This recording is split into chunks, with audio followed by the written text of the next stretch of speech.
Hey detailers, podcast sponsor Joe here from Autofiber Australia. As pro detailers, we are all about using the highest quality products for our customers when it comes to compounds, chemicals, and ceramic coatings. But what about microfiber? Are you using cheap towels that get used once and then tossed into the bin? You need to try out our amazing Autofiber range of microfiber. Seriously, it is the best stuff going around. Use our exclusive podcast code 15DDUP and get 15% off when you purchase any of our premium Korean or Chinese made microfiber. We have a wide range of products that are tailor made to last a long haul, so you get the best value for money and your customers will appreciate it. Go to autofiber.com.au or find us on Instagram to make your purchase and check out our range. Now back to the podcast.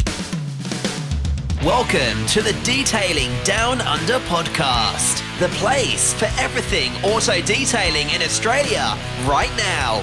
Here's your host, Dale Guthrie.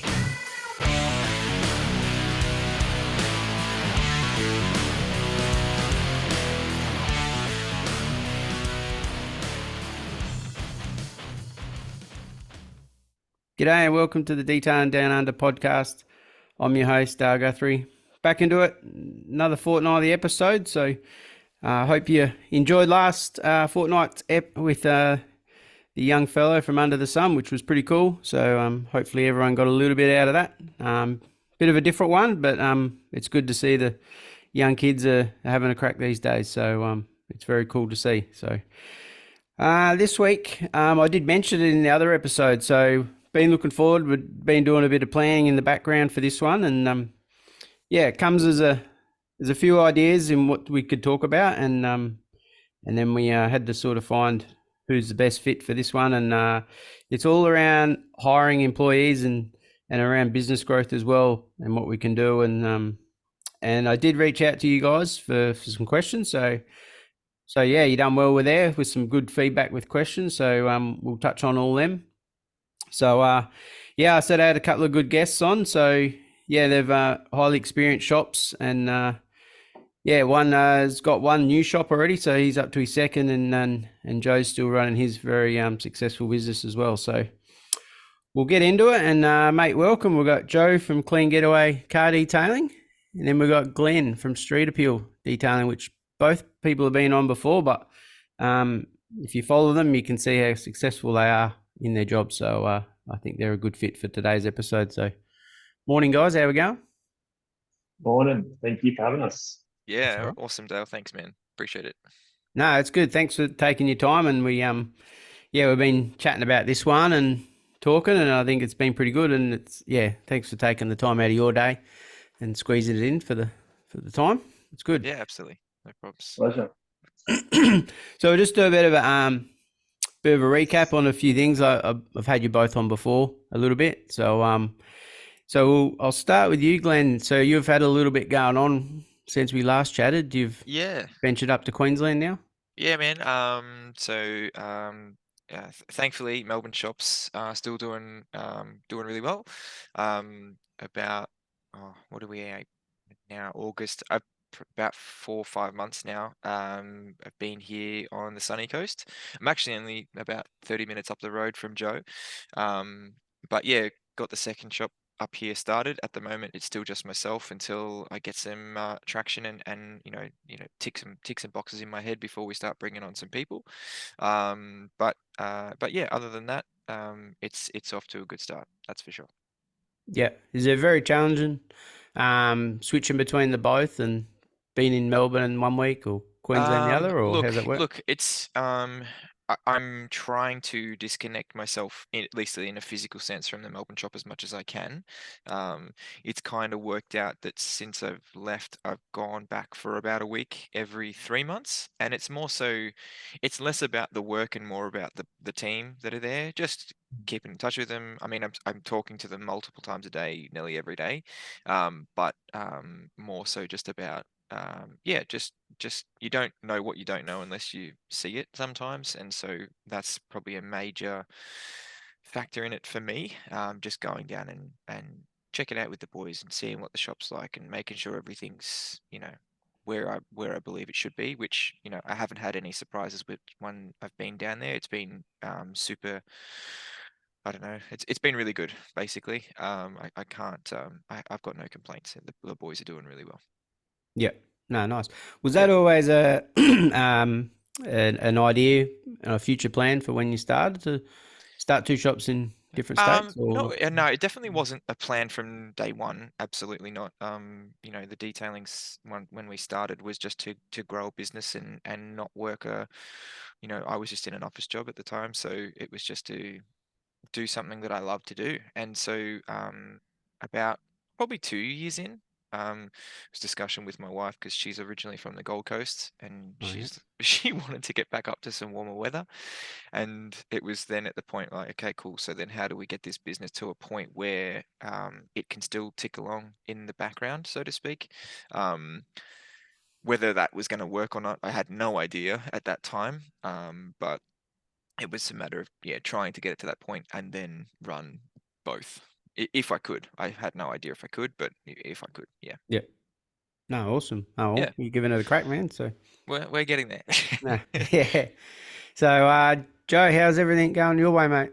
Clean Getaway. Yeah, yeah, really good, man. Honestly, I just want to say, like, what Glenn's done is a huge accomplishment. Like, to be able to start another business so far away, in a different state with, you know, no business connections here. I'm assuming that's a huge success, and I know what it's like. It's coming from someone who's really tried to look at ways to grow a business and, you know, maybe potentially setting up another shop in the same city, and that was still too hard for us. So I just wanted to say, like, first of all, like, if you're listening, really tune into what Glenn has to say, because he's done it and is doing it, and is also doing it really well, which is most important of all. So, yeah, but as for us, yeah, no, things are going good. We're busy. We have like 2 workshop spaces, so it's the same business in one complex. And there's like 7 units in the complex, and we actually run 2. So that's been going really well because we have like a much cleaner space, and then we have our space where it's like the wash bay, paint correction, hoist, all that, and the other space is obviously for more PPF coatings and tinting. But yeah, team are doing well. Moving forward, just trying to focus on getting better at what we do. And yeah, I'm really not much on the tools anymore. I'm more so just facilitating the team, and looking to the future of where we need to be and what we need to do. Yeah. Awesome. And Autofiber still going strong? Oh yeah, forgot about that. Yeah. So we own Autofiber Australia as well, and that's going well. We're really this year. I've been really trying to build it up. We're focusing on getting a shipping container worth of microfiber. You know, one of the most boringest things over in a large quantity. So, you know, beware, friends and family, for Christmas presents. It is coming. Yeah, so, you know, really to build that up so we can focus on providing professional details, better pricing, better wholesale, and better service at the end of the day too. So yeah, it's going well. I'm really excited about Autofiber and where we can take it. Yeah. And big supporter of what we do here as well. So thank you for that. And even thank you. No, awesome. Everyone is jumping on a lot of your products as well, which is good to see. And like, yes, that's the other funny thing. People go, "Oh yeah," and then they ask me, and they're like, "What's them applicators?" And that's what I push majorly because they actually work and do the job. And yeah, the guy the other day, Adam, he was a fine example, and I told him offline about him, and then he got some, and he said, "I'm throwing the other ones away. I'm using these only," and that's it. So. That's awesome. Power of the podcast. That's it. Yep. That's Get cool, amongst it. Well, I think if it works, it's just use it. Like that's there's no nothing to hide there. Products that actually work. So I appreciate that. Thank you. Yeah, and it's just funny with Glenn moving up, Joe. Like you're pretty close together. How no issues there. We always talk like, you know, I tried to go around and slash his tires the other day, but you know, the camera at the front prevented me. Yeah. No, it's we were just saying off there, like you know, yeah, Glenn, he's, you know, a 30-minute drive away from us, which is relatively close on the Sunshine Coast. But there's a lot of detailers here. There's like nearly every week's an ad's popping up my Facebook, and I'm like, who is this guy? Like, that's Yeah. who you guy, and well, they got a shop as well. Like, good on them, like there's always going to be growth, and I really think after COVID, it just exploded, or even during COVID, even, and it's good to see. And years ago, I would be saying very differently. I'd be getting anxious, I'd be getting insecure, and worried. But I've just learned that, there's plenty of work for everyone. And everyone's on their journey. Everyone's trying to achieve the same thing as us, like, financial freedom, and a good work-life balance, which is awesome. Yeah. Yeah, absolutely. My big belief, and I spoke to another detailing shop down on the coast, even before I came up here. We had a relationship somewhat via the bush wraps team, but my like real solid belief is that there's more than enough cars to go around. There doesn't have to be a conflict or a angst between whether it be us with shops or the mobile guys or whatever. There is more than enough cars go around, and there's different levels of work that everybody does, and not every customer is going to fit within what I do or what Joe does or what the guy does down the road that's doing mobile. So yeah, it doesn't matter about it. Yeah, and some of that, like a lot of that bush wrap stuff, is we have our price guides to stick by to reduce all that conflict between installers and stuff. So everyone's got the same pricing, so it doesn't matter where you go. So not old mate down the road's going to undercut you to get the job. So yeah, but yeah, no, it's good. Competition's good. So, but yeah, definitely always say plenty of cars for everyone. So yeah, no question. No worries about that. So, but this episode, it was a big one around hiring. So, and I think you boys both know how to hire and what to look for. So, I don't know if we know how, but we've done a bit of it. You've done a bit. Well, the proof's in the pudding there. Yeah. So, but yeah, I thought it'd be something good. Hopefully everyone gets something out of it. So, but yeah, we'll kick it off. We've got quite a few questions here to go through, which is really good. So, thanks for everyone's input. And but we'll probably start off to how to employ the right team members. Do you want to start, Joe? I was hoping you would. First of all, Glenn, how many staff do you have at your Melbourne shop? So we've got 3 full-time guys there at the Melbourne shop. Yeah, great, awesome. So what's the question again? How to employ the right people? Is that right? Yeah, but then there's another one here. We could even start with, when do you know if your business is ready to employ staff? So we probably could start with that's a good one to start. Yeah, let's start there. Yeah, sweet. The truth is, I believe, is like sometimes you won't really know until you just seeing that there's just like you just can't get everything done. And I think like I struggle to understand when people say they're booked out 2 months in advance. I've heard it only once or twice, and maybe it's only a small minority, but to me in business, that's not healthy. And it's like, if you're booked out that kind of events, you need more team, because I know where I live, people won't even wait a week or two and they're going to someone else because they're so impatient. I don't know if that's the right word, but yeah, so like you need staff when you can't get the work done that you need to do, and you are getting tired of like I just need someone to help me wash these cars so I can focus on ceramic coating or paint correction. So you start delegating. And a great time for this is when your business is growing and you don't have time to answer the phone. You don't have time to respond to emails, or people want to talk to you, and that means you can't be polishing because you can't machine polish and talk at the same time. You could try, but it's pretty rude.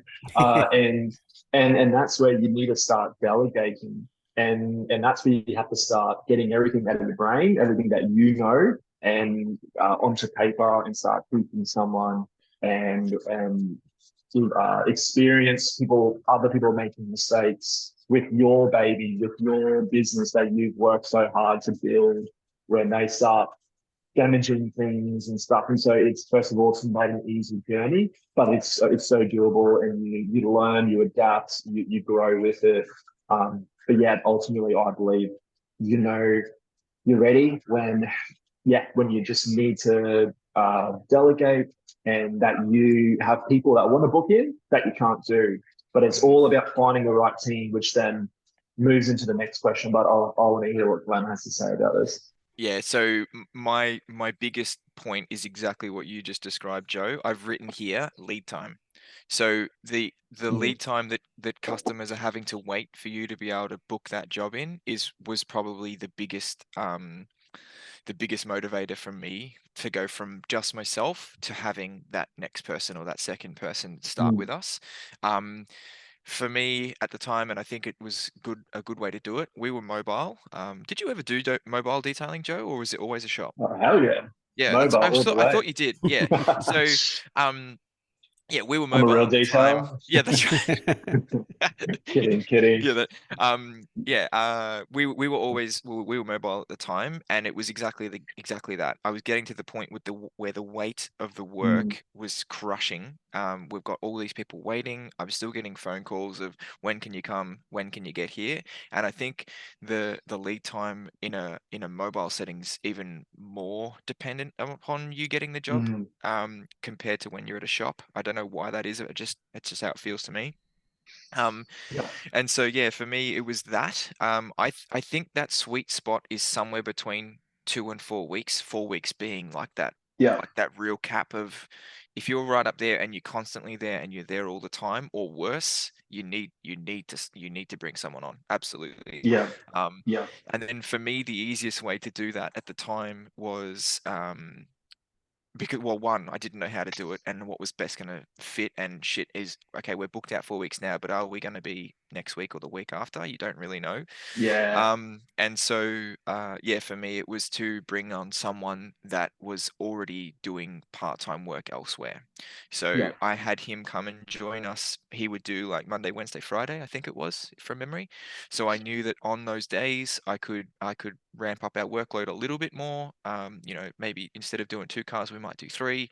Um, and just slowly progress it from there. Work out what fits. You're trying to train this guy at the same time. Um, yeah, it's really tough. There is no question that it's super tough, and going from just yourself as one to two is the hardest step, I think. But yeah, Yes. it's exactly as Joe sort of described. It's about delegating the shit jobs, so to speak, the stuff that's taking up your time that you could be using on stuff to, either grow your business or do some of the bigger things that you need to be doing. Because if you don't delegate, if you don't answer the phone, if you don't respond to emails, you won't have customers the next week. That's right. Like they're Absolutely. so important. All these different, it's like you got to be running all these different divisions really well, because like once one division does poorly, it'll bring down all the others. Hmm. It's just like team. If you have one person really dragging the ball, most times everyone would drop to their level. It'll Yeah. create toxic, and we'll probably talk about this later, but it won't help. But and like I hear, and this is so true with any business, detailing or any business, it's like, how do you afford to put someone on? Because Hmm. yeah, you have to train them. Like when you train someone, they suck Yeah, they do. for the first 2, 3 weeks, 4 weeks. And if you're training someone in PPF or coatings or paint correction, they suck for the first like 6 months, Hmm. or like 3 months. And you got to pay for that. And you're like thinking, I need to get my return of investment. Like this person needs to stay. I need to ensure this person stays for the long haul, so that I'm paying their way, or we're paying their wage, and we can afford that. So you're running at a loss Hmm. for a few weeks, and you're hoping that they're getting better, they're getting faster, getting more efficient over as time progresses, and they're happy doing the job. So there's so many layers of what you have to do to manage that on the journey. Because we've had times where we've trained up people. Yes, you're finally good to go on your own, and then all of a sudden they leave, and it's Hmm. like you feel like you've just been kicked in the gut, stomped on in the balls, and just Yep. taken advantage of. And Yep. and it hurts, and it makes you not want to hire anyone again. And that happens to so many people. And usually it's because of the person who hired them. It's because of me. It's because I did not train them properly. I did not educate them well. I didn't protect myself enough. I didn't pay them enough so they could stay. there's so many layers, and we can easily blame the person, the employee, but it's actually like, well, I'm the one that put them on. I'm the one that thought that would be good. Yeah. So you really have to reevaluate. So yeah, Yeah. there's a lot of, we could talk about just that one question. I Oh reckon. man. Yeah. Yeah, absolutely. Yeah, absolutely. So would there be a learning process if if that did occur? Then you go, all right, I know what I did wrong there. For the next person, I'll try more, try better, and harder to. You mean learning process as far as them leaving early or Yeah, leaving not trying to. long after this they've trained up? Yeah, if they've left early, then you think, oh, what did I do wrong? Maybe I Yeah, could train them in Yeah, better. I think for me it's like and I think part of it is just real world, like bringing guys on, he didn't fit or he left or he mm, or she left and it didn't suit. There's always like some little mini red flags that Mm, on the next guy or the next guy or the next guy you're like, you know what? He's doing what he did already and it's day one. This mm, isn't going to work. yeah, Like, I think it's just it's more just an experience thing. It's so hard to put down verbally or write down into words. And some of it is just suck it and see. But yeah, it's definitely things that will start being repetitive, or you'll see in people. You get them in for a trial day, and you're like, this dude's not going to fit. No way. Like yeah. you just know.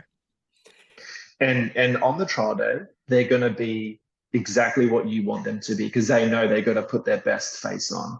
So Mm, they're going to tell you everything you want to hear. And I don't mean that rudely or to belittle people, but when you're applying for a job, you give the answers of what you think that person who's going to give you a job wants to hear, right? Like mm, that's just natural. That's human. That's human nature. But if I can say anything, what's most important to us, like when me and my wife will look for staff, it's character. mm-hmm. I don't care how good you think you can polish a car and how good you think you are. You could be way better than me for whatever it is. But if you aren't humble, if you can't be told that you're wrong, you made a mistake, and if you can't apologize for something you've done, if you can't acknowledge that you're late and say sorry, if you can't submit to someone and be teachable, then you're Mm, not going to fit. yeah, Like yeah, it's not going to happen. yeah. And so character is so important. We would always choose character over skill. But second of all, they gotta be car minded. They gotta enjoy being around cars. If they're just doing it for a job so they can just get money, I don't think they're going to be a long-term staff because who likes cleaning crap out of cars? You got That's to right. be a really weird, wacky person like me, and probably you, Glenn, and yeah, definitely Dale. um, but like, like it's not a glamorous job. Like the McLarens and the Ferraris, they take ages to come. They don't just land in your lap. You got to earn those kind of cars, man. Like Yeah. they don't just waltz in unless you do it for free, which I think a lot of people do. But hey, that's another topic. But that's my experience anyway. It's like they need to have passion about cars and be car Mhm. savvy, or else they're just gonna like they're not gonna like it. Like it's Yeah. not. It's hard. It's a hard job. And I'll add one more thing: pay. You got to pay people properly. You Yeah. can't just pay them cash, cheap, no super, nothing. Like you're gonna employ someone, do it right, do it the way you would want to be treated. Hmm. Or else, yeah, they're gonna be sick of you. You're gonna ruin their perception of car detailing and what it is. And yeah, it's like everyone needs the win. Everyone's striving for something, like you can't take advantage of people. What do you reckon, Yeah. Glenn? Yeah, absolutely. So, my two biggest key factors for us, and one of the questions was about employing the right team members. Exactly what you say. The first tick box for us is he a car guy? Mm, He's not going to care about the outcome of the job that's in front of him if he doesn't give a shit about cars. mm, So that's one massive thing for us. And then not so much secondary, but the second part to that is he going to gel with the rest of the team? If yeah, that's not going to happen, I don't care how good he is. I don't care if I can, sit him in the corner for the next 3 years and he's going to do everything we need him to do. If he's not going to fit with the rest of the guys, then it's not happening. It can't happen. It will have a massively toxic effect on the business yeah. as a whole. Yep, and it That's only so takes true. one person to bring everyone else down as Yeah, well. and then off the back of that, you mentioned about like keeping or retaining staff. They have to be paid what they're worth. Granted, like Mm, the fresh guy that's done no detailing before, he's going to be on a base rate at least for a little yep. while, like an award rate for whatever that sort of time frame is that's pre-agreed. and we'll Yeah. have a review at 3 months, and will this and will that. All of that has to be set out well before, so that everyone's on the same page and they know what they're looking forward to, and they know that at this time, okay, cool, we're going to have a review. Are we doing good? Are we doing bad? Are we going somewhere? Is this building upon something? So that then we can move to a full-time wage and a salary and all those things that come with it. And are they feeling valued within your business? Are they, are Mm. you just giving them all the shit jobs that you don't want to do, and that's the end of it? Or are they actually being trained, and you want to show them how to do something new today, and giving them something else to be able to work towards? It's all good having them just wash and prep all your cars and you send them on the way for the day, but are you trying to teach them how to move a polisher over Mm. a panel? Are you trying to teach them that, okay, look, when I get into this sort of problem, this is how I mentally go through this and try and come to a solution? Like, they have to feel valued. Yeah, totally. Yep. In regards to pay, do you start them off casual wage or you Yes, straight? Yep. look, I do. We start them off as a casual employee with a 3 month like trial, whatever you want to call that. I believe that I do it the right way. I could get in trouble Yeah, for that's what I'm right. about to tell you, but anyway, That's right. yeah. So we just start them off as a casual with the intent of moving to full time at the end of that, pending some sort of review. But look, as much as we say that it's a review at 3 months, we're having like at minimum weekly discussions with new guys. How are you going? What are you struggling with? Where are we at? Are you comfortable with this? Is there anywhere that you think you should be doing things differently or quicker or more efficiently? All of those sorts of things. And from the beginning for us, is there anything that you want to learn? Is there anything that you'd like to start with? And I would assume that it's very similar for you too, Joe, that you've kind of got like, well, I'm assuming here either two or three segregations within your business. For us, it's like general detailing, coatings and corrections, and PPF. And is there Mm. is there of those three, is there any of those that you kind of want to head towards? And so that we can start exposing them to it, and just, if they've got some spare time on that day, you know, I base this all around like the way that our Melbourne shop runs, because our most recent hire down there, he's been with us for about 4 months and has been shadowing our main PPF guy down there just to get a gist of it. And can you be a second pair of hands? And do you know that if you stretch the film this way, this will happen? That sort of stuff. If that's what he is interested in and wants to do. If he doesn't, then Mm. we'll just keep him away from it, and you can just go down the corrections and coatings route. But that's just how we do it. Yeah. Yeah, they're not interested. If I'm not interested in the job, like it's different when you're an employer, Mm. like you'll do the work Hmm. most of the times anyway, and you'll do it, you'll hustle, you get it done. But then you get an employee on there that's getting paid by the hour, and they're having a bad day, or they're just not enjoying life, and they're on a car, they don't know, Mazda 3, full of dog hair, beach sand, 10 years old, black, all oxidized, clear coat's gone. Yeah, they're gonna probably think you hate them, Yeah, yeah, that's like exactly especially right. if they're not into that. They want to be tinting, or like they want to be doing something. They're gonna be thinking you're punishing them, or that you offended them and you assigned this crap job, and now you're needing them to do it in 5 hours. But we get those jobs, Yeah, and so it's my duty as the boss, and that we like tell a team like, hey, this is the car we got, like, and setting them up to win. And yeah, like finding out what they're interested in, and like getting them going down that path, like you said. And that's how we kind of trained our second PPF guy, where we were like, who do we choose out of the bunch? Because we believe when they're details first and going to PPF, it's so much easier. I think like hmm, it's just a good foundation to grow from. yeah, And it was like, okay, we wouldn't get this guy because we know he would admit like, nah, it's not for me. Like I'm hmm, not geared that way. And hmm, then yeah, we got one of our other team. They get along really well. They work together.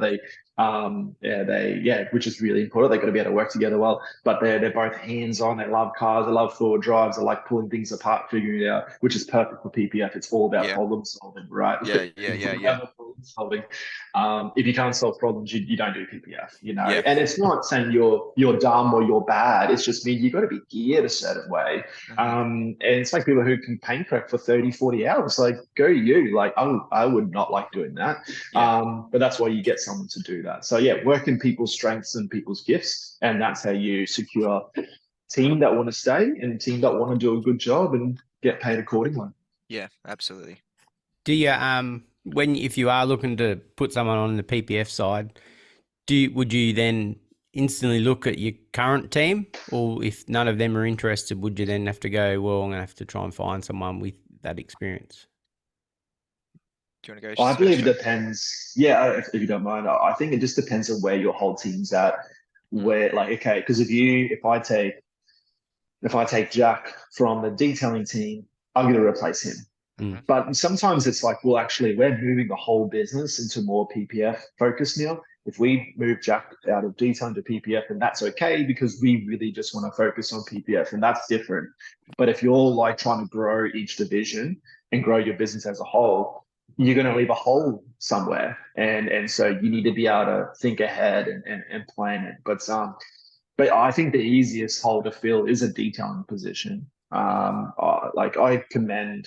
I've never had to train anyone to do PPF who wasn't a detailer, so I don't know. Dale, Glenn, you're probably better for that. But yeah, that's how it's working well for us. But yeah, I'm just, you're always got to be ready for someone. This is what sucks about stuff. You're always got to be ready for someone who's to quit. Yep. Yeah, Like yeah, you gotta think that you can't think that everyone's gonna stay forever. No one yeah. stays forever except for old Glennis or Maurice that's been in the job for 50 years, like they probably should have went 30 years ago.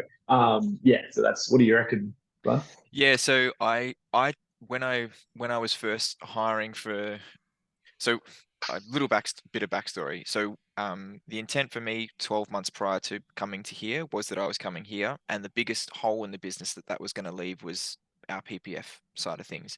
I knew that Mm, my shop manager and the other guy that had been working for me for quite some time, I knew they had the detailing coatings, corrections, everything up to the point of PPF. They had that nailed. So I'm like, okay, cool. I really need to bring someone on that can jump into the PPF space and basically take over what I'm doing as it stands. yeah. And so that's what I tried to hire for first. I tried to do it the other way. Had well one main guy, but yeah, basically one main guy that had come on, had all this experience in the more so in the vinyl world, not so much Mm. PPF, as much as there's a lot of transition.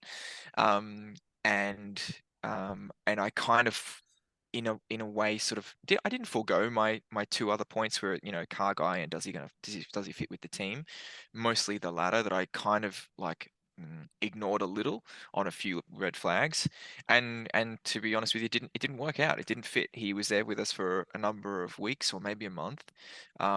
Didn't fit with the team. Couldn't get anything to gel. And even with all this experience under his belt, it wasn't the outcome of the jobs weren't what I needed. Now, would you So say you were like a little bit desperate in that time though? Like absolutely, yeah, you no, I rushed the absolutely was. process. I did, You rushed the I did, process, yeah. because I knew I had look. Been there, done Yeah, that. my move time wasn't definitive as far as when we were leaving to come up here, but at the same time, it's somewhat like I had a ballpark time frame in my head, and 12 months out, I'm like, even if I bring on someone with experience, they're gonna need some time to get Yeah. to this sweet spot. And so we got rid of him, and then I went back to my shop manager, and I'm like, "Fuck, what do we do here? Like, how we like this didn't work. What do you reckon?" And he's like, "Why don't you reach out to why don't you see if Heath, who's my other guy that's been with us for a while, like, why don't you see if he wants to do it?" And in my mind, I'm like, "Why the hell didn't I think to even ask that?" Like, Yeah. I just didn't, not because I didn't want him to. I loved him within the business. They both my shop manager and Heath gel, and they work so great together, and they banter off one another, and they go to the gym together and all these sorts of things. And so I'm like, man, why don't I try that? And I spoke to him. He's like, yeah, man, I'd love to give it a go. And now he's killer at PPF. Like he's Wow, really, that's really so good good. at it. And his same thing, came from a detailing background. First, he'd been with us probably, I don't Mm. know, maybe 7 or 8 months in the detailing space, was confident with corrections and coatings by this point. Everything was all good. And then transitioned to PPF. And by the time I'd left, he was a little bit in the deep end, but man, like I think it's one of those sink or swim kind of things. He's run with it, and yeah, is doing a Yeah. fantastic job. So And yeah, yeah, in go on. answer to Sorry. your question, yeah, I wish I had looked at the team internally first, and then Yeah. And then if you're really getting nowhere with that, or the guys aren't interested, more importantly, probably, then look external. Yep. So Very true. nice. Probably on the way to how to employ the right person, do you have some people do it, reach out on social media, or do you go through an agency, employment agency, and try that route as well, or not? I've never done the agency side of things. They Oh, rip you as off. in, yeah. Yeah. I did try the whole Seek, Indeed, like those having an ad up or whatever. But what has worked for me, in the past, as far as finding someone, was having it up on our socials and having ad dollars associated with that post to spread it for the area that we work in, as best we could. That's kind of what, yeah, Yeah. everyone that we've hired has basically come from that Yeah. in some way, shape, or form. Yeah. No, I thought that. And probably one other thing, I think if probably one bigger thing is how large your shop would be to accommodate extra workers as well. I would have Yeah. thought you'd have to have the right space. Mm. If you're a one man band, that works, and you're so far booked out. But have you got the space to add more workers in that small area? If you are in a small shop Yeah. factory, it's not big enough to. You're going to be all standing over each Over other, top of and each other. Yeah. yeah, it's probably You one go, other Joe. thing. Dale, if I can say, like, if you're mobile, one of my first employees was a school-based trainee, but they worked for me 1 day a week. Literally, I think it was $8 an hour, casual, and that was the award wage. And you got subsidized from the government, state government, so it does vary. And then on school holidays, he would work like more. And you got to like interview these school kids who were like nervous as heck, like sweaty armpits, like, and here I am, like I was 19, I was 19, and I'm employing my first like 14-year-old, and I might have been 20 at the time actually. And yeah, and it was great because then he finished school, finished his traineeship, and came on full time. And then I did it again. And the second person has been with us for 6 years, and he's one of our PPF installers. And so that was a very cost effective, cheap way to employ someone. And you know what? They're young, they're moldable. You got time to teach them. You got time to feel like what it's like to be a parent if you're not a parent at the time. Yeah, that's very true, And actually. it was really good to do that. And and like, so they get to know you, they trust you, and you get them from a young age. And like, so one of our guys, we're his first boss, and he doesn't know what it's like to go work for anyone else. I don't know if that's a good thing or a bad thing, but he loves what he does, and he's grown. He's been through all the stages: mobile detailing, then in-house detailing, then paint correction, coating, and now he's doing PPF. So he can pretty much do everything, which is pretty special. And yeah, so like if you're mobile, because in that way, when he got his driver's license, I would get him to drive, and I was calling people, I was Yep. texting, I was making that time way more productive. He was filling up the buckets and getting the stuff out of the van. I'd go talk to the customer. Yep. And then when you're packing down, he would pack down. I would do the money. I would talk to the customer, all that kind of stuff. And then same thing. And he'd be clocking in his hours and his, learners and stuff like that. And it was really good. And now he's running his own business now, which is really cool, doing I think like photography and stuff like that. But yeah, so be creative, look outside the box, and you can do the same with like in a workshop too. But yeah, I strongly agree with what Glenn was saying before too. Joe, how, just on that point about the school-based apprenticeship or whatever that thing is called up here, Mm, how, like, what are the actual steps to that? Like, if I was someone listening to the yeah. podcast, what do I do? So yeah, that's a good question. So unfortunately, it's not an apprenticeship; they call it a traineeship. So Traineeship. yeah, Matt's more qualified than I am. He's got a certificate and everything, so he's the one that holds the business together. But yeah, so honestly, I just ran a school and said, "Hey, I run a business. I want to look at, doing a traineeship with a student." And then they just directed me to the right people, and they spoke to me about what it is, and then they connect to like a like the apprentices and traineeship companies that go around and sign everyone off. And then, yeah, so they just facilitated it. I didn't have to do anything. Like, it was great. I just had to make sure I knew, because there was a little bit of like homework they had to do. So I just kind of had to, some of the stuff they're learning about, I was like, I've got no idea. But Yeah, that's right. it was it comes under panel beating. It was coming under a panel beating thing. Yeah. But yeah, so it was really good, and it was, you got paid to do it. It was cheap labor, but it was great because they were young and dumb, making mistakes, but they're just young and innocent and trying their heart out, and they love it. They're loving the work because they weren't loving school, so they're Yeah. excited to be at work and Yeah. earning money instead of learning. So yeah, so I recommend just contacting the school and saying, hey, I want to, get some kids working for me, and then Yeah. they'll point you in the right direction. Yeah, sweet. No, and just like echoing the comments that you made about being mobile, having your guy that you brought on doing the driving while you make all the phone calls, and the efficiencies that come with them setting up, you talking to the customer, them packing up, you talking to them, going around the car, we've done this, are you happy, getting payment, doing all those things, like works so well. I can't attest to how efficient and how much more useful your time is if you have someone chauffeuring you around, so to speak, while you're calling back customers and returning emails and doing quotes over the phone and all of those things. If you can get to that point, especially if you're mobile, it's bloody awesome. Yeah, 100%. It's a good story because we talk about like the industry is not sort of how it's run. There's no real training or apprenticeship for detailing. So if you can sort of twist that around and then create that yourself, that's pretty cool. Yeah. No, absolutely. I think it's awesome having come from mobile detailing first. Like I don't know how many people out there that have got shops that have started in a shop and did that successfully from day one. Like if you've managed to do that, that's amazing. But I think having been mobile for a number of years first, it makes you like a problem solver. Like you find solutions to the problems that you otherwise might not. And granted, those problems might not exist if you weren't mobile in the first place. But yeah, it definitely gives you a very solid basis to work from. And it gets you really good at being time efficient with the job that's in front of you too. Like that you've got 4 hours to knock this out because you've got another booking in 4.5 hours. It's really good for that. No, very good. So another one. How do you run a? No, you go. Sorry.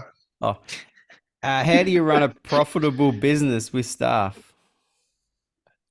I'm not good at answering this. Yeah. How do you? Yeah. I'm still not doing it, so I don't know how to tell you. Well, no, look, I mean, for us at the moment, and I don't know if you're the same, Joe, we're like, what are we, 5.5 years in? I'm still pouring every single cent back that I have into this business. Even more so now at the moment because Melbourne is somewhat facilitating Sunny Coast, whether it be for marketing dollar spend or, I'm trying to do it with as little borrowed money as possible. So as far as like fit out and all of those sorts of things, Melbourne is propping me up in a way.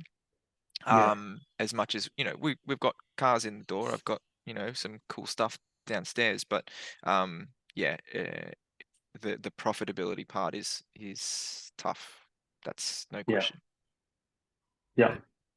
And you know what? You got to absorb that. You got to be okay with that because you got to have a long-term plan, which is what you would, right? Yeah. And you got to know your numbers. That's one thing I did not know. It wasn't until my wife came in the business and cleaned up all my crap. And because, like if I didn't have her coming in when we got married as, part of our on our wedding day when we gave our vows,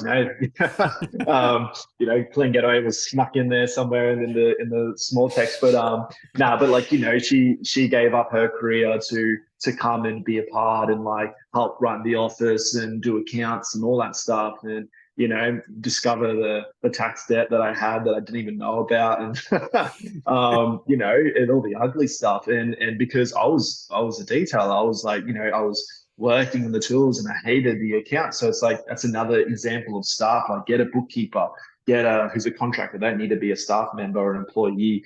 Get a husband or get a wife and they can do it for you. But like, you got to know your numbers and you got to budget. And it wasn't until like we were running, like 4 vans on the road, all employees, no contractors. So they were getting paid by the hour by the time they left home, our house, because we were running out of our house, to the time they arrived back in the van. So they were getting paid for all the driving. If there was a traffic jam, they're getting paid. If a customer canceled midday, they're still getting paid. It was all done properly because we just wanted to know that if we do this, we do it right, we do it by the book, and we'll be able to sleep at night, know that no one can ever come back to us because people have got 7 years to be able to make a complaint to Fair Work about their employment. There's a 7-year window.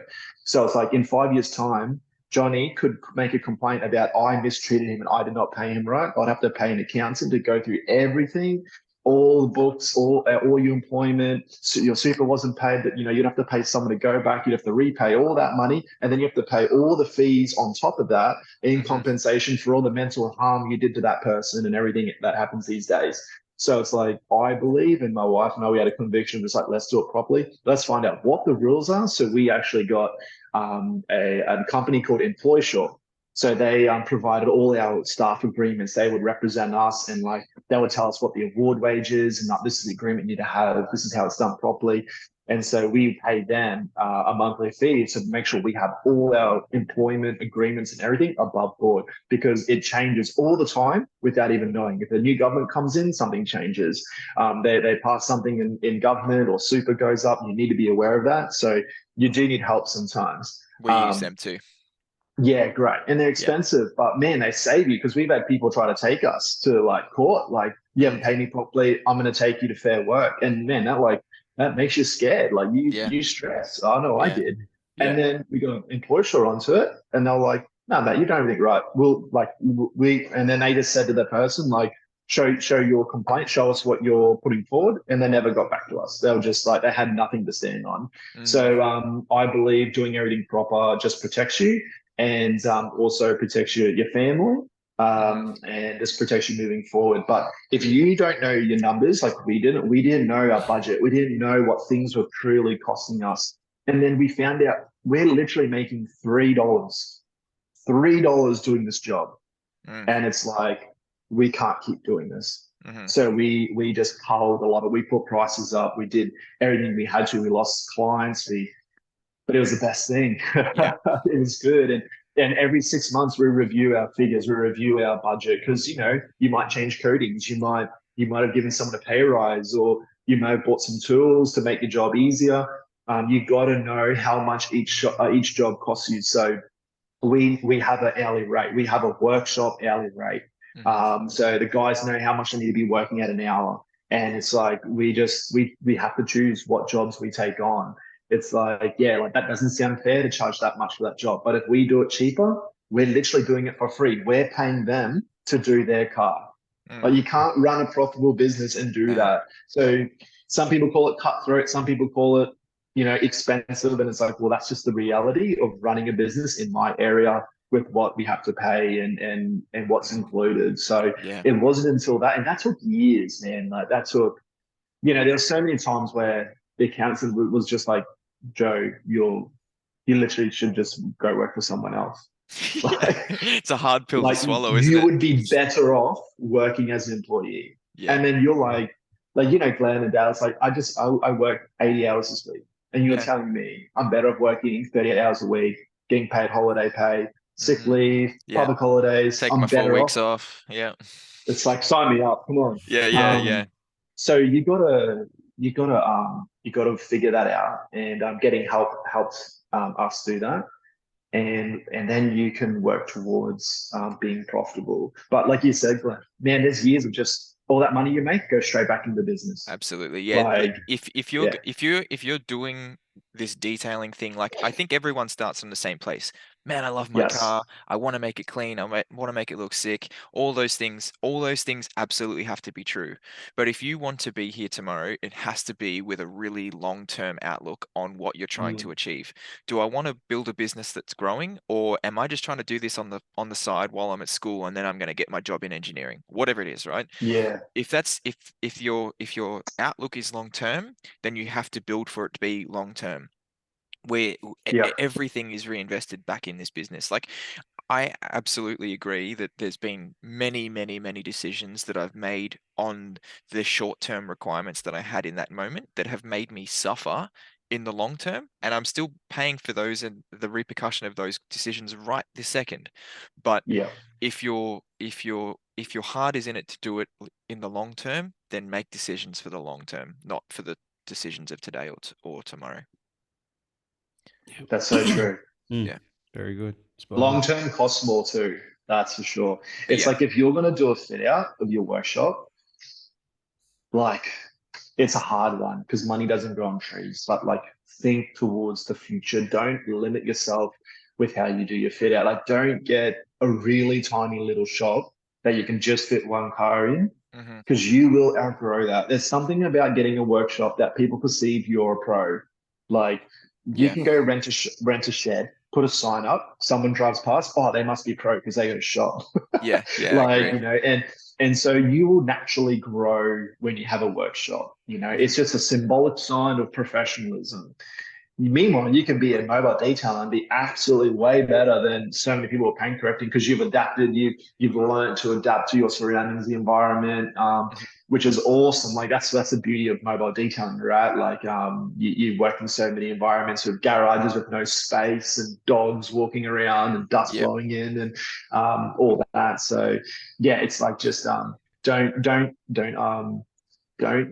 make decisions like out of fear. Like just don't bite off more than you can chew. Absolutely, but don't just get a super small shop where you can only fit one car in because literally that next year you're gonna need a bigger shop and you're gonna have to Yeah. defit that, move out, keep the landlord happy, pay bigger bond and all that kind of stuff to the next shop you got to move to, and then you got to fit that out, get the wash bay sorted. Like Hmm. that'll wash bays cost the most amount of money at everything I think, Yeah. and probably Yeah. lighting. Yeah. But yeah, like do it right and just think like, all right, I need to be in here for 3 years. What does that look like? And Hmm. sometimes you don't know. Like what you thought was right at the time can be complete. Like there's things that we've decided on.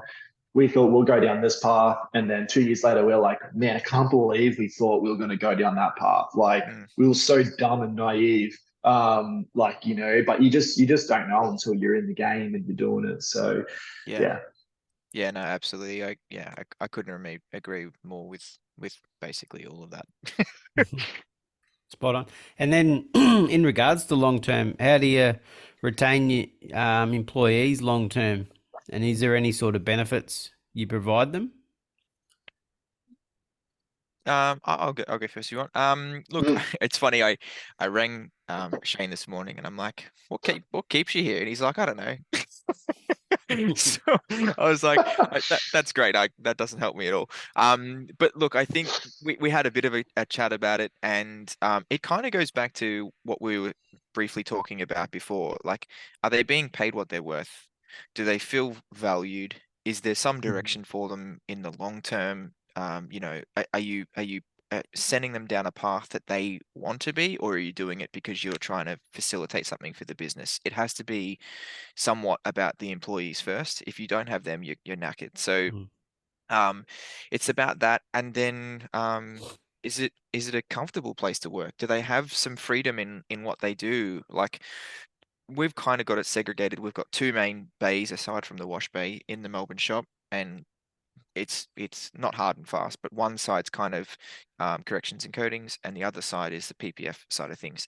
And the guys that are working in each of those spaces own that space. They've got their mm, own, Bluetooth speakers, and they've got their own music on, and you know, what happens behind that roller door is up to them, and what they, how they want to make that happen is entirely up to them. They have the freedom of choice within that space. Actually, there's one rule. We laughed about this morning. You can have any music on you like, as long as it's not Nickelback. And then like just little shit. Like I mean, it might be a little bit more difficult. I don't know how many staff have you got, Joe? Like five guys in the workshop, and Yeah. then office admin, and like a media team member as well. Yeah. So like I mean, I don't know if everyone can do this, but like quite often, if we get paid cash for a job, I'll go down there and give a little bit to the boys, and it's all on top of their own pay, and it's separate to what we do. And if I'm back in Melbourne, I'll buy breakfast for the guys, 3 out of the 5 mornings that I'm there, and we'll go Mm. out for dinner and just little stuff like they're just minor things like. Yeah.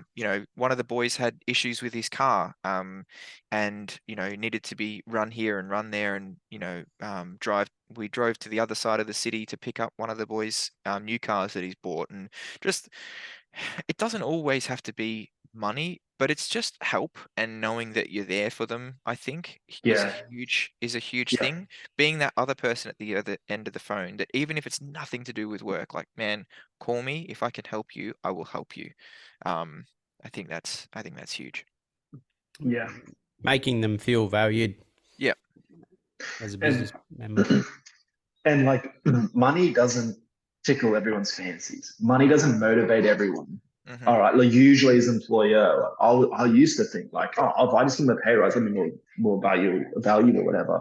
But we've got a team where money wasn't that important. They actually wanted to finish earlier on a certain day of the week and like have this. So we got guys where it's quite annoying, but they're on a 2 week pay cycle, where everyone else is on a weekly because they wanted one day off. So the way to do it properly, so they're still full time and they get all these benefits. We had to like, it's much more annoying to do from a HR perspective, and Mia had to like find ways to do it as above board and all the stuff. So they're still getting everything that they're entitled to and that they want, but also to facilitate them.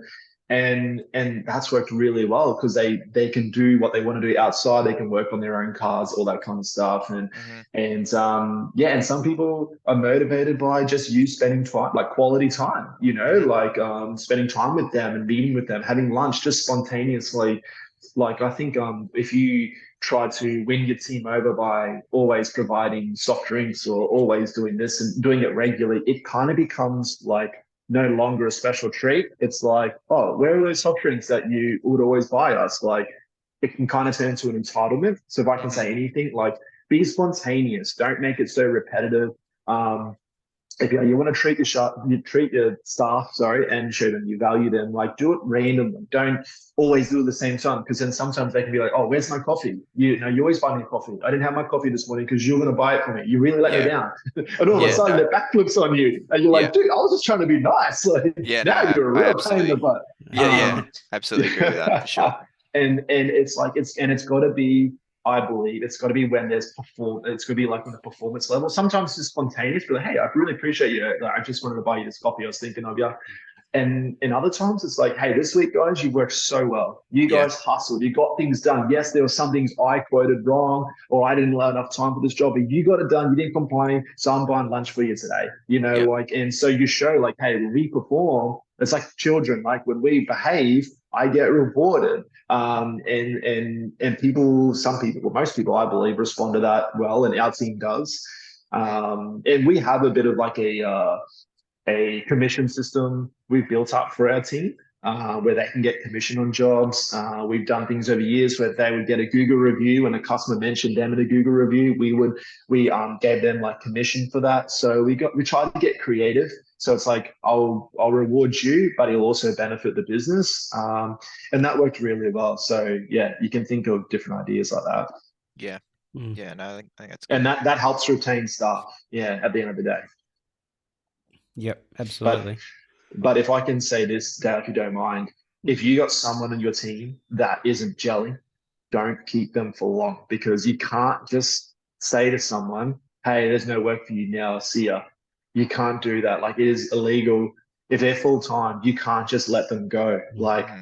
they will fight you to the death. Like, Yeah. you got to do it properly. And it sucks. The proper way is painful. It's all written warnings. It's all meetings and like paperwork. So it's like, if you think someone's not gonna stick and gel, like, slow to hire, quick to fire. Let them go in that probation time. Be honest and upfront. Not too honest where you Putting your insult foot them in and it. yeah, exactly. But like, don't mess around. Like, just get other people's opinions. Ask other people, hey, this is what's happening. What do you reckon I should do? Because get someone from a different perspective who's outside the bubble, who might have a clear mind, or who is another business owner. Because there's been times where I was too hopeful of someone and like, oh, they'll get better, they'll turn around. Like, just give another week, another week. And I've had one staff member where I've never had anyone break so many things on the car or cars in like a 6 months period. Like, Yeah. I'm serious. Like, I'm talking like embarrassing stuff, man. Like, I mean, I'm so thankful they were all on regular customers, but like, destroyed a door on a RAV4 on an inside door panel, reversed the car with the door open and into something. Oh, man. And just stuff where it just like, you're like, oh my goodness, like, no one's ever going to remember your name, dude, but they're going to remember my business name, Yeah. like, and Yeah. and I just had to wear it. You don't like throw that guy under the bus. It's like, it all comes. You got to be professional and keep your head on. Go to the punching bag later. But it's all because I jumped the gun in employing people and I didn't follow the process. And you just Yeah. got to live. You got to learn from your experiences, learn from your mistakes, and learn. Okay, I've done it this way. Next time I'll listen to my wife and I'll do it differently. And if she's listened to this, she's a big part of our business. And so she does deserve credit where it's due. Yeah. I don't know if does your wife do much in your business, Glenn, or is she No, just it's by lapping it up design on on the my beach? behalf. Like, I think yeah, that's That's part of it. great. No, I try to keep, like, I'm a huge believer of work and home. Yes. And so I do my best, like, to not bring anything home. I think it Yeah. would be different if yeah, she was somewhat involved, but between that Would and she then, want to be involved or nah? oh, look, she puts her hand up all the time about, Yeah. can I help, or can I do this, or can I do that? But we've got two little girls, and Nice. we homeschool them, and so Nice. that with then trying to do this as well, it would just be far too Yeah. much. So I'd rather just not. I just Have your keep a fairly, boundaries. yeah, I have a fairly strict line with it. Mind you, like, right at the beginning, she's a graphic designer by trade, so she did all of our logo and has helped with marketing and some basic, bits and Nice. That's pieces good. here and there, which was hugely beneficial right at the beginning. But yeah, outside of that, I try and keep it pretty hard line drawn. And that's great. Like, if you can do it like that, then that's perfect. Like, Mm. there's no right or wrong way. No, So that's good. I can see how the flip side of that, or in your scenario, it would spread the load, somewhat, for Yeah. sure. And then too, it's like, you really have to set your boundaries, because you come home and you keep talking about work. You It'd be keep so talking hard. about those clients. And so we just had to create rules and boundaries of like, nah, like, get home. Yeah, we have a little vent about the day or whatever it is, and Yeah, discussion and like new ideas, fresh ideas. That's always good. But then it's like, all right, now it's our time now. home Like, time clean now. Yeah, Getaway, you're done, mate. Like, it's time for us. yeah, no question. And that's really important when you guys are running businesses. It's like, you come home, it's like, you got to protect yourself, you got to protect your family and have boundaries and not bring it home with you. There's times I've brought my frustrations home, Hmm. and I'll just be sitting in the car and I'll finish my text messages, I'll finish messaging, writing notes about work and emails, and then it's like, all right, I go inside, now clean Getaway's done. I'm inside to be, I don't mean to take this all airy, like, lovey-dovey, but it's like, I'm coming inside to be a dad now. I'm coming inside to be a husband. I'm not bringing all the stresses of the business home, because that's not fair on everyone else in the family. Yeah, I think that's because sometimes you can carry that weight onto your family and take it out on absolutely. them, Oh, and look, it's and not healthy. I've absolutely put my hand up. Like, I've done that. Not Oh intentionally, yeah, but you I'm with walk you in there. and my wife's like, "What's wrong?" I'm like, What happened? "Fuck, what's not wrong?" Like, Yeah. yeah. Out comes But a scroll of all the yeah, that's problems. right. Yeah, Do you yeah. really want to ask me this question? Yeah, Uh, yep. but yeah, I think Dale, I don't know if you like, just off the back of what Joe was saying, we had one of the questions was regarding like handling unhappy customers. You happy if we go there next? I was just about to bring that one up, yeah, because we're talking about old mate damaging cars. So Yeah. yeah, Mm. unhappy customers. Yep. I was gonna say like it's exactly what Joe just said. The guy that did the damage or did the wrong thing or did the whatever, his name isn't brought up. It's the Yeah. business name. It's always the business name. So like um the question came up, I think it was like, how do you handle unhappy customers Yeah. when it's staff that carried out the job? Yep. It's not staff that carried out the job. It's Clean Getaway or Street Appeal That's right. Detailing that carried out the job. Mm. So and the black and white of it is that shit rolls uphill when it comes to these sorts of things. It comes to me, and I'm sure it comes to Joe when these things Mm. happen, and it's more so about how you handle it and fix it Yeah. as the outcome of the story, as opposed to the issue that's at hand. That's right. Yeah. I can give you an example. We had one only a number of weeks ago. We had some touch-ups on the door of a FJ Cruiser. We didn't do the touch-ups. The work had already been done prior to it arriving at our shop. It was just coming in for like a one-stage or single-stage correction. Very run-of-the-mill job for us. And it was like can you see what you can do about these touch-ups?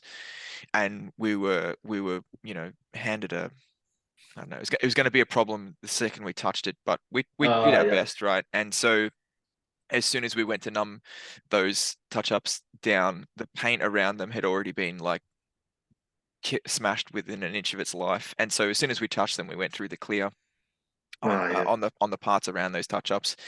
And yeah, it was a nightmare from then on. But the customer came to pick up the car, we ran through everything, and the super short version of it is we end up paying for that car to be repainted across 2 panels. Now, Yeah. granted, the repair was substantially more than what the job was supposed to be for us in the first place, Mm. but at the Mhm. end of the day, it was more so about, is this customer going to be happy with the outcome of our mistake? Basically, Yeah. can we solve this problem where they're happy, their car's back to where it should be, whether it be an insurance claim or not within your business? Which, if you're not running with insurance, you're asking for problems. Don't even bother. Just stop. Just Yeah, stop. just Jesus Christ. Granted, even up until this day, we're 5.5 years in, we haven't had to use it, thankfully. Yeah, But that's great. That's good. but the day will come, and you're gonna wish that you had it if you don't, and it's gonna really, really, really hurt if you don't. Yeah. So yeah, it's more so, yes, there's gonna be unhappy customers. That's gonna happen, and it's more Yeah. so how you deal with it It's and how you being on the handle it, hey? front foot with that customer to find a solution that everyone is Yeah. on the same page with. And a testament to that, like you said, and you do it right, you get it done right, you be honest, that customer, 9 times out of 10 will come back to you Yeah. Mm. because of how you handle the situation. Like my first insurance claim, it's like my first girlfriend, like my first insurance claim was when I had a Porsche 911. I think I was 21, washing it, nice, that typical dark blue Porsche. And I had the back windscreen wiper up on the back window. You know how some of them have wipers, some of the older ones. And I had it folded up. And when I went to grab it, it spun around and fell down on the glass and it scratched the paintwork real badly. And I rang the customer and told him and used insurance. And he was like, "Oh, I don't know if I can say this, but he's like, "Oh, I'll just take the money. I won't bother getting it repaired. It just whatever it costs to fix it, I'll take the money. Yeah, give me the money." And I was like, "All right, cool." And he was happy. And then 4 years later, he books in his next car to get Mm, coded, mm, and like he's recommended people to us. So it's like how you handle it. Yes, it comes like the cost of doing it badly and not handling and hiding it and lying about it or whatever, refusing to own up to it.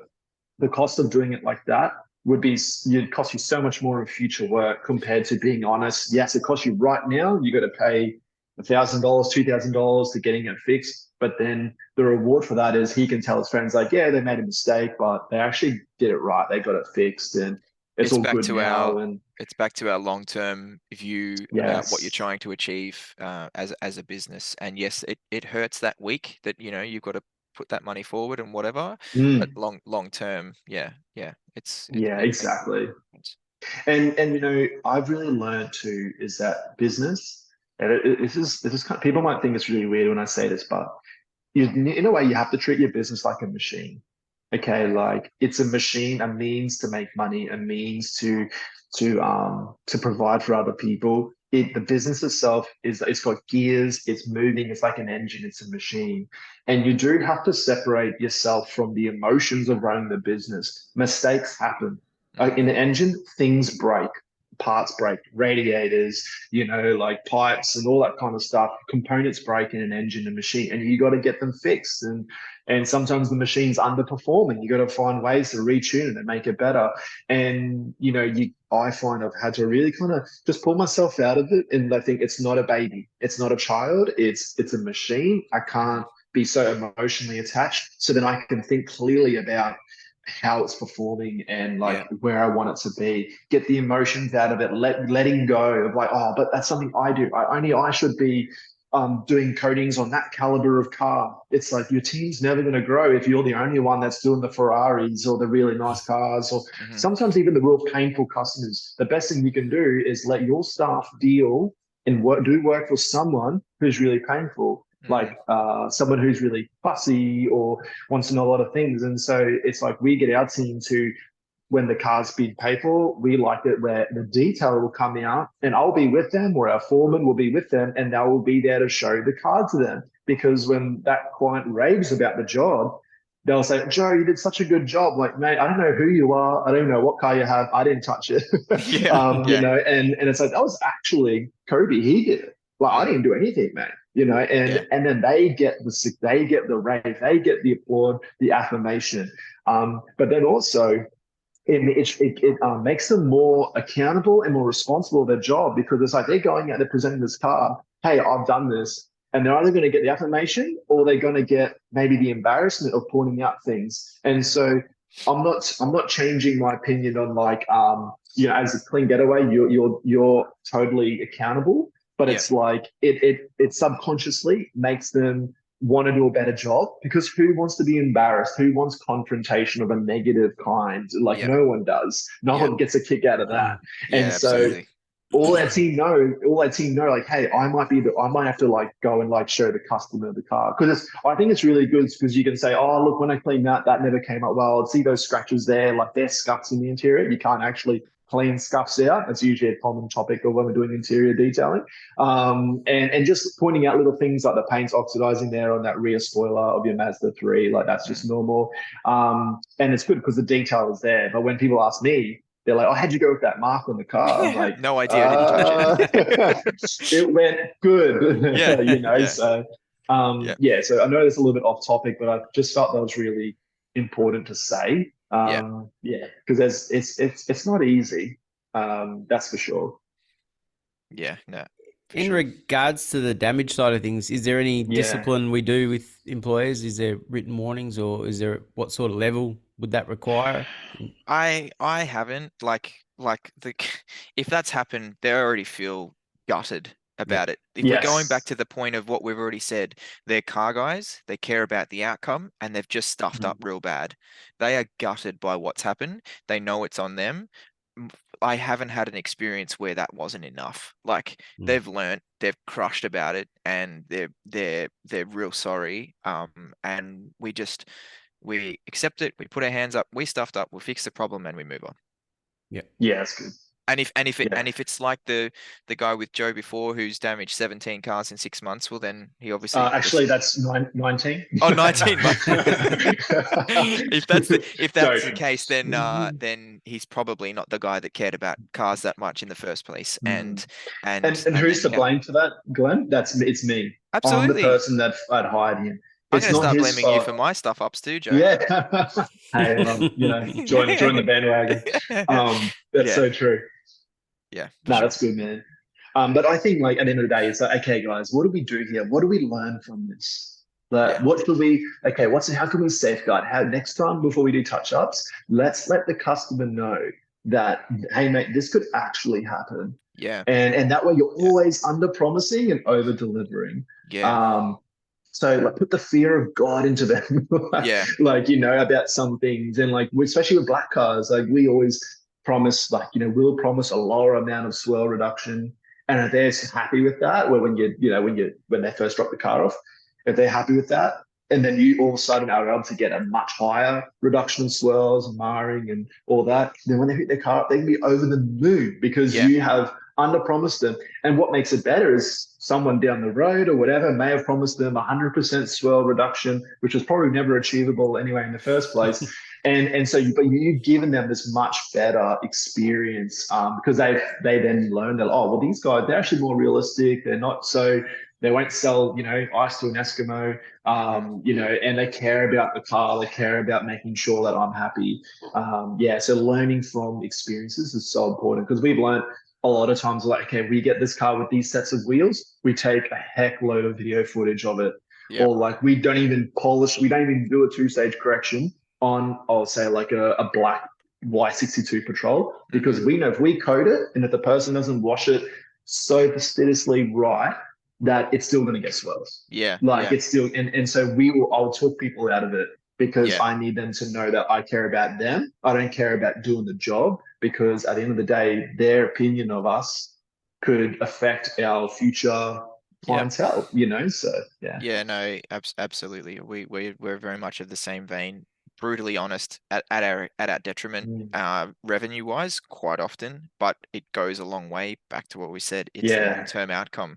We know that guy is going to come back in 2 years because we were brutally honest with him that yes, cool, we can do all those things and coat your car, but within however long, if you don't do these things properly or you wash it and don't care for it and your process is wrong, those swirls are going to be back. I don't care That's what you do right. or how you do it, you're going to reinflict them. It's a daily driven car, it's this, that, and the other. So yeah, brutal honesty That's right. at your initial perhaps revenue Because detriment, but it makes because sense. then you start slimming down the kind of customers you get, right? And you get rid of the people that you don't want. And so that customer that appreciates it and is blown away, he's going to be in a circle of friends that are very similar to him. People don't hang out with people who are totally different. Everyone hangs around with people who are similar, wealthy, multi-million dollar owners who have heaps of companies. They hang around with other people who have heaps of companies, Yeah. and and all that. So then you start attracting. If you attracted that guy, you'll start attracting all his friends who have the same caliber of cars, the same personalities, most of the time, not all the time. And that's how you build, and that's how you might see a business. And you're like, why do they get all these really good customers? And why do I get all these people who just keep on asking for discounts? People with crap cars who don't care about value. They just want a discount and want it done now. And it's like, well, stop giving them discounts. Stop advertising you're the cheapest. Stop saying you can do your open Saturday, Sunday, every day, Christmas Day. Like stop doing that because that's why you're attracting those people. You're attracting the people you don't want.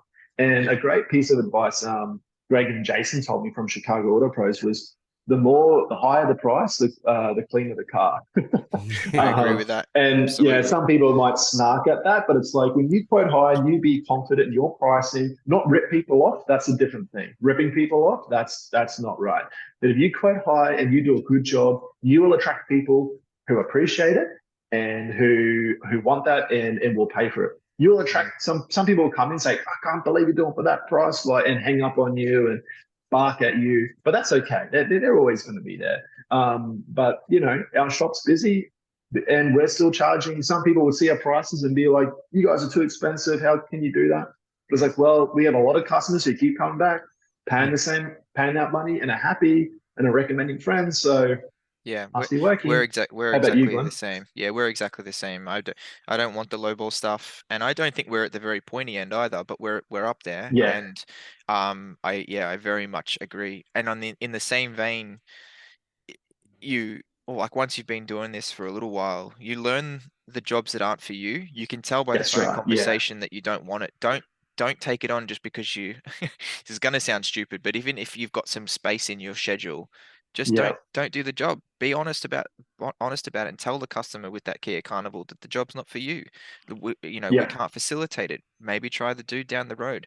There's no problem with getting to the point where you start picking and choosing the work that you do yeah. for the profitability and the revenue of your business. It makes Mm. sense. And if you're new and if you're if you're still building your business, you do need it to a degree. You do need to take on all customers. I Like agree with that too. and Absolutely.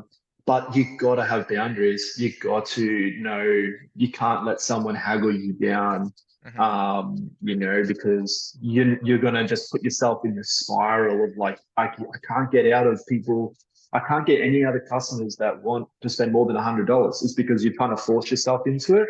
And you'll have some people that will say you're too expensive, or like, oh, why don't you do weekends? And it's like, well, why don't you work weekends, mate? Come on. Yeah, yeah. So it's like, and you just start to grow, and you just start elevating.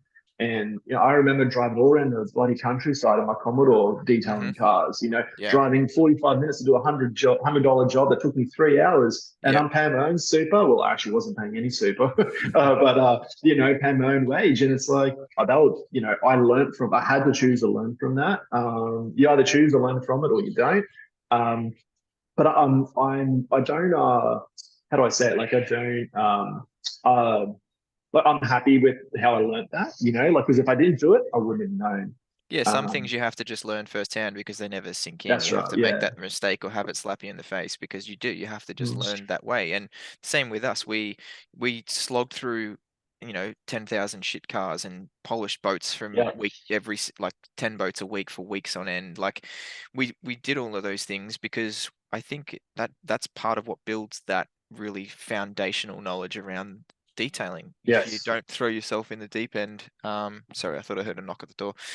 Throw yourself in the deep end with these things, you're never going to learn them. But yeah, it gets to the point where you have to have some boundaries. Like working weekends is one of those things we set right from the beginning. We never did. I think hand on heart, I think I did 2 Saturday mornings over the whole 5.5 years that we've been in business because I just refuse to do it. If you don't have some boundaries, you'll always cross them.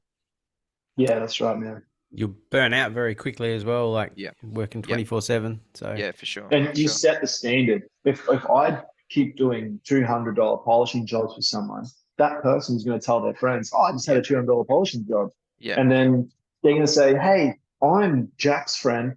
Can you do me a special price?" Yeah, And all of that's a right. sudden, you're going lower, lower, lower. So the cars are getting bigger and dirtier, Yeah. and it's like, it's this is a funny one, I think. It's when friends, Mm. so-called friends, ask for discounts, and it's like, mate, I love you, but the love is drying up real quickly now. But it's like, why should I be giving you a discount? Like, shouldn't you be helping me? Like, Mm. shouldn't you like be being a friend and like happy to pay full price? Why should I discount all the work for you? So you could get you're expecting a better result because you're my friend, but then you're also expecting a discount. Like, Hmm. oh Yeah. man, that's a little bit like, like how about I choose how much I charge you? Yeah, that's right. And I throw some extra free stuff and I put some extra love into it. I think it's the mindset, right? So yeah, I'm not a fan of discounts. I love questioning people about discounts and putting them on the spot. So yeah. Yeah, I'm exactly the same. We don't discount shit. The only thing that we might do from time to time, and depending upon what the job is, we might do something additional. Yeah, Yeah. yeah, like extra yeah, value, adding extra value. Yeah. But there's been times where I've said, oh, they said, oh, what good discount can you give me? Like, because I'm getting all this work done, it's always Mm. that line. And it's like, well, I've actually had priced it really well for you. I just didn't brag about giving you a discount. Yeah. We don't roll like that. But if you don't want to pay that amount, I can do a little bit less work for you if you want. Hmm. Yeah.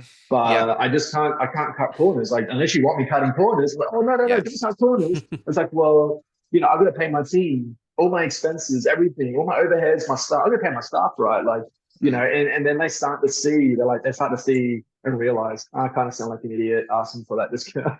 Yeah. The other um, thing, actually, yeah. while we're on that same subject, similar vein, we and talking about like knowing your numbers, Joe.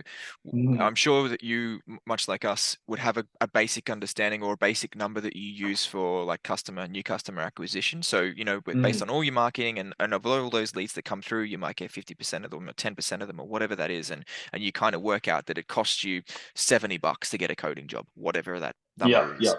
We often would get guys, oh, okay, cool. So they approach us, they want to get this car coded and whatever. And they're like, oh, cool. So what if I book two?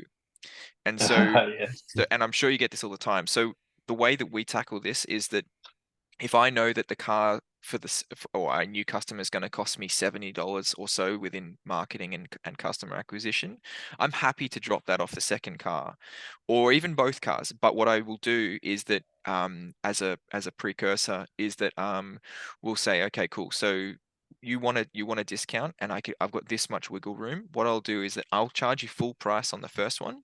And when you book the second one, then we'll talk about it, because there's 10,000 people out there that have got 70 mates that all want their cars booked. They're going to, bring all these customers 100%. to you, right? You're going to hear this conversation all the time. All the time. And so it forces them to put their money where their mouth is. If they want to do that and they are going to facilitate the second vehicle, and you've got that wiggle room, cool, we'll do that on the second one. You do the right thing by us first. We show good faith, and on the second one, we'll do the difference. I think that's worked for us in the past. I don't know how you handle it, Joe. Yeah, like, we've been bitten on the butt a few times where a business will say, I've got 10 cars I need detailed, real thorough, we'll pay whatever it is. Can you do us like a special package? And you're right. It's like, okay, I'll do a special package, or whatever you want to call it. But it's like all the cars are full price until the last one is free or something. Because what happened, these guys were great customers, and they still are. They're still great customers. But what happened was it was out of their control. The cars that we were doing had to be moved off interstate unexpectedly. And he was like, Joe, I'm so sorry, but we have to cancel these jobs because the guys higher up, they needed to shift these cars off. And so we gave them a discount for all these cars we've had done. And they had all their dirty ones first, the really bad ones. We hadn't even got to the nice ones because we'd like a flat rate. And it was like, far out. All right, now I know. Like, I felt really legit, and it's like, well, I have to learn from that, like, got to protect myself. And I'm like, damn, they got those cars done real cheap and got a really good job on them. But you got to stand your ground, and it's got to be a two-way street. It's got to be a win-win. But you get people all the time. Oh, I brought you 2 cars, or I referred 2 friends. What can you do for me? It's just like, it's a really good job. Yeah, that's right. Yeah. Be better than the other guy. Yeah, for sure. Yeah. And even like outside of that, there's always the customers that do it without you even acknowledging. Like, quite often we find out that, oh, you knew him, and that's how you came to us. Like, we've done that. We've done that, and I've without them even realizing, because we often have like at least some basic contact details, email address and phone number, sent them like gold passes and just been like, really appreciate, like, thank you. I know that you didn't do that with this intention, but we've just had 2 more PPF jobs off the back of yours because of what, like, your glowing reviews or your reference across to these guys. Thank you. Like, 100%. that sort of stuff goes a long way too. Yeah, we've given out presents towards the end of the year if someone's pushed that much work to us from different businesses, other businesses. So yeah, for sure. All right, we'll wrap that one up and class that one for part 1 of the part 2 series. So the first recording that we did was quite long, so I thought we'd break it up into a 2-part episode. So I hope you enjoyed that one. And as you can tell, Joe and Glyn are definitely experts in what they do. So hope you enjoyed it, and listen out for the next one in a fortnight. So thanks, guys, for listening. Cheers. That was another episode of the Detailing Down Under podcast. Subscribe now for everything auto detailing in Australia.